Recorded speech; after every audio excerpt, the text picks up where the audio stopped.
ఓం నమః శివాయ.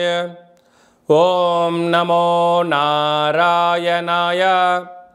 కర్మ నివారణ నరదృష్టి నివారణ కాల భైరవాయ నమో నమః.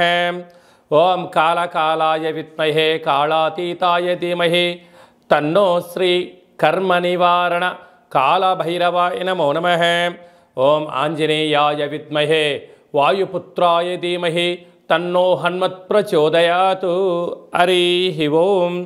మా ఛానల్కి స్వాగతం. 16/6 నుండి 36/24 వరకు ద్వాదశ రాశుల్లో సింహరాశి వారు జ్యేష్ఠమాస పూర్ణిమ తిథి సందర్భంగా, బహుళాష్టమి సందర్భంగా ఎలాంటి విధి విధానాలు పాటించాలో ఈ వీడియోలో సవివరంగా సంపూర్ణంగా తెలుసుకుందాం. సింహరాశిలో ఏ నక్షత్రాలు వస్తాయనగా మఖా నక్షత్రంలోని 4 పాదాలు, పుబ్బా నక్షత్రంలో 4 పాదాలు, ఉత్తరా నక్షత్రంలో 1 పాదం కలిపితే సింహరాశి అవ్వడం జరుగుతుంది. చాలామందికి పుట్టినటువంటి కాల సమయంలో డేటా బర్త్లో లేనటువంటి కారణం వలన పేరు యొక్క మొదటి అక్షరాన్ని అనుసరిస్తూ రాశిని తెలుసుకొని ప్రయత్నం చేద్దాం. ఏ అక్షరాలనట్లయితే మా, మీ, ము, మే, మో, టా, టీ, టు, టే అక్షరాల వారు సింహరాశి జాతకులు. సింహరాశి యొక్క అధిపతి రవి భగవానుడు. వీరికి ధనావాకు కుటుంబ స్థానంలో కేతు సంచార స్థితి ఉండడం వలన వృత్తులలో, ఉద్యోగాల్లో, వ్యాపారాల్లో స్వయం నిర్ణయం, స్వయం పరిపాలన అదృష్టాన్ని, ఆనందాన్ని, ఆరోగ్యాన్ని కట్టబెట్టబోతుంది. పరాయి వారి మాటలు విన్నారా? మీ సొంత లాభాన్ని మానుకొని, మీ సొంత పనులన్నీ వదిలేసుకొని వారి అవసరాల కోసం మీరు ప్రయత్నం చేస్తూ ధనం, సమయం వృధా అవ్వడమే కాకుండా రాబోయే కాలంలో నిందల పాలయ్యే పరిస్థితి అధికంగా ఉంటుంది. కనుక మీ సొంత పనులు సొంత సమయం కోసం వెచ్చించగలిగితే ఎలాంటి ఇబ్బందులు ఉండవని చెప్పి గమనించగలగాలి. సప్తమ స్థానంలో శని భగవానుడు స్వక్షేత్రకారకుడు అవ్వడం వలన భార్యాభర్తల మధ్య స్వల్పమైన ఆటంకాలు, ప్రేమికుల మధ్య స్వల్పమైన మాటల విభేదాలు, నూతనమైన కార్యక్రమాలు ప్రారంభించేటువంటి కాల సమయంలో చిన్న చిన్న ఆటంకాలు ఉండినను ఆందోళన చెందనక్కర్లేదు.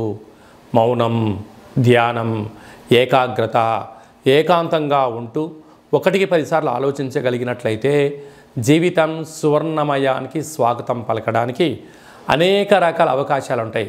తొందరపాటు నిర్ణయాలకు ఇది సరైన సమయం కాదు అని చెప్పి గమనించాలి. పోతే అష్టమంలో రాహు సంచారము చేయడం వలన మీ యొక్క జన్మ నక్షత్రం రోజున అష్టమి పూర్ణిమ తిథి ఎందున దూర, వాయు, జల ప్రయాణాలు పెట్టుకోకపోవడం, గొడవలకు దూరంగా ఉండడం, మౌనంగా ఉండడం, ఏదన్నా చెప్తే ఆ రోజు ఊకొట్టి ప్రశాంతంగా ఉండగలిగితే పెద్ద పెద్ద సమస్యలను నివారించే పరిస్థితి ఉంటుందని చెప్పి గమనించాలి. భాగ్యస్థానంలో కుజ భగవానుడు స్వక్షేత్రకంగా ఉండడం వలన భార్య మాట భర్త, భర్త మాట భార్య ఇద్దరు సజావుగా ప్రయాణం చేయగలిగినట్లయితే స్థిరాస్తులు, చరాస్తులు మీ సొంతం అవుతాయని చెప్పి గమనించాలి. రాజ్యస్థానంలో గురు భగవానుడు సంచారం చేయడం వలన వృత్తులలో, ఉద్యోగాల్లో, వ్యాపారాల్లో మీకు మంచి ప్రమోషన్స్ వస్తూ ఉన్నత స్థాయికి ఎదగడానికి భగవంతుడు మంచి అవకాశాలు ఇవ్వబోతున్నాయి. కనుక సక్సెస్ ఆఫ్ ఫెయిల్యూర్ అనేది మీ వ్యక్తిగత మీద ఆధారపడి ఉంటుందని చెప్పి గమనించాలి. లాభస్థానంలో త్రిగ్రహ కూటమి రవి ఏడాది తర్వాత మిథున రాశిలో సంచారం చేయడం, అక్కడే బుధ భగవానుడితో కలిసి ఉండడం, అక్కడే శుక్రుడితో కలిసి ఉండడం వలన విద్యార్థులకు చాలా మంచి కాలము. ప్రభుత్వ ఉద్యోగ ప్రయత్నం చేసేవారికి యోగదాయకము. గతంలో ఉద్యోగం చేస్తున్న వారికి ప్రమోషన్స్ రావడము, ప్రభుత్వ అధికారుల సలహాలు, సూచనలతో నూతన గృహాలు, వాహనాలు, బంగారు ఆభరణాలు, క్రయ విక్రయాలు యోగదాయకం అని చెప్పి గమనించగలగాలి. కనుక వీలైనంత వరకు ధ్యానం, ఆసనం, సూర్య నమస్కారం మీకు అదృష్టాన్ని, ఆనందాన్ని కట్టబెట్టబోతుందని చెప్పి గమనించాలి. అలాగే మీ వ్యక్తిగత జాతకం తెలుసుకోవాలనుకుంటున్నారా? మీ పుట్టినటువంటి తేదీ, నెల, సంవత్సరం, సమయం రాసి పంపించినట్లయితే 100 సంవత్సరాల జాతకాన్ని సవివరంగా సంపూర్ణంగా వ్రాసి మీరు పుట్టినప్పుడు గ్రహ గమనాలు ఎలా ఉన్నాయి, ప్రస్తుతం ఎలా ఉంటున్నాయి, రాబోయే కాలంలో ఎలా ఉండబోతున్నాయో మీకు వివరిస్తూ ఆధ్యాత్మిక సలహాలు ఇవ్వడం వలన మీ యొక్క జాతకాన్ని జీవన గమనంలో ముందు మార్గదర్శకత్వాన్ని తెలుసుకొని విజయానికి స్వాగతం పలకగలరు అని చెప్పి విన్నవించుకోవడం జరుగుతుంది.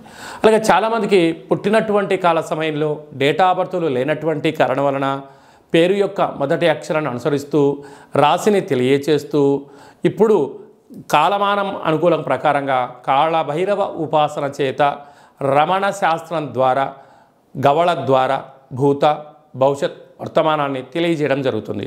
కనుక ఆసక్తి గలవారు ఈ కింది నెంబర్ని సంప్రదించి ఆన్లైన్ ద్వారా కానీ ఆఫ్లైన్ ద్వారా కానీ వాట్సాప్ కాల్ ద్వారా సంప్రదించి అపాయింట్మెంట్ తీసుకొని సంప్రదించగలరు. అందరికీ హనుమంతుడు స్వామి వారికి ఆశీస్సులు, అలాగనే రురు కాళభైరవ స్వామికి ఆశీస్సులను కోరుకుంటూ ఆశీర్వచనం. ఓం శతమానం భవతు శతాయు పురుష సతేంద్రియ ఆయుష్యేవేంద్రియే ప్రతిష్టతి ధనం ధాన్యం బహుపుత్రలాభం శత సంవత్సరం దీర్ఘమాయు సర్వే జనా సుఖినో భవంతు లోకా సమస్తా సుఖినో భవంతు. సర్వం కర్మ నివారణ నరదృష్టి నివారణ కాళభైరవ దేవతార్పణమస్తు. ఈ వీడియో మీకు నచ్చినట్టయితే లైక్ చేయండి, షేర్ చేయండి, మా ఛానల్ని సబ్స్క్రైబ్ చేసుకోండి. మేము చేస్తున్న ఆధ్యాత్మిక వీడియోలు ముందస్తుగా మీకు నోటిఫికేషన్ రావాలి అన్నట్టయితే గంట సింబల్ని ప్రెస్ చేయండి, పైన ఆల్ అనే బటన్ కూడా తెలియచేయండి. హిందూ ధర్మాన్ని కాపాడండి. కాళభైరవ స్వామికి ఆశీస్సులు పొందగలరు.